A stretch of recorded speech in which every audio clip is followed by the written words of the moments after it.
Number 4 asks us to find a number of different equations. That's the point of this question. So we have factored form, vertex form, and standard form. And you might recall that they all give a different information about the graph. So factor form gives you x-intercepts, vertex form gives you vertex, and standard form gives you the y-intercept easily. Okay. Now we're told that these two graphs are congruent. That means they're just as wide as each other. Okay. We're given the equation of this parabola, y equals 3x squared, and we know that the other one is congruent but has a different orientation. So all of these three equations, factored, vertex, standard, should have -3 in the front of them. Okay. So here we should have y equals -3, and then in factor form it usually has two brackets unless one of the x-intercepts is 0, which isn't the case in this situation. Vertex form is going to have -3 in front. We're going to have x plus or minus a number squared and then something at the end. And standard form will have no brackets, and we'll worry about that one later. I asked what are the x-intercepts so that you can figure out what the factored form equation is. So the x-intercepts are -7 and -1. Please do not write them as, you can write them like this, but don't put brackets around them, because that would indicate that that's 1 point. Those are 2 points. Technically the ordered pairs are -7, 0, 1, 0. So if I know that those are my x-intercepts, I will have x plus 7. Remember that we're dealing with a bracket, so we switch the signs.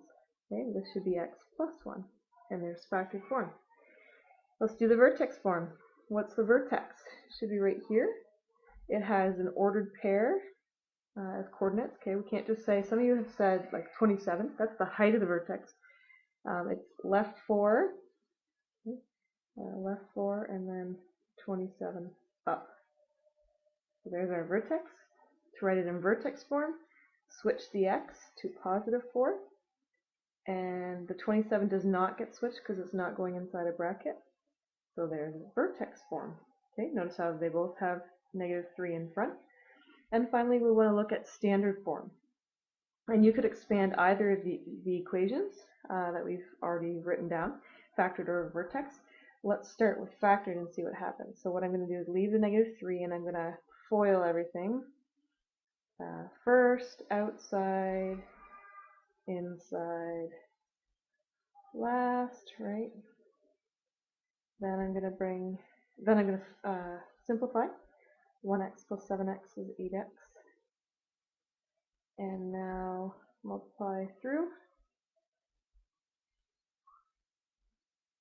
And I get -3x squared minus 24x minus 21. I should get the same thing if I'm doing vertex form. So -3. This squared part means multiply by itself. So write it out like this so you can remember to do FOIL. And we get -3, and if I FOIL and simplify all at once, I get x squared plus 8x plus 16. Not the same thing that we got before, because this is a little bit different. It doesn't apply to the 27. Multiply the 3 through everything in the brackets, not the 27. And finally, I should get, I'm just going to scroll up a bit. I should get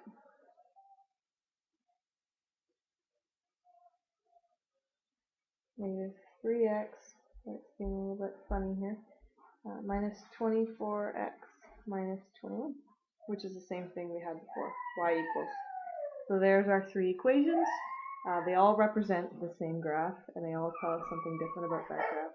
Got to deal with crying kids. Bye.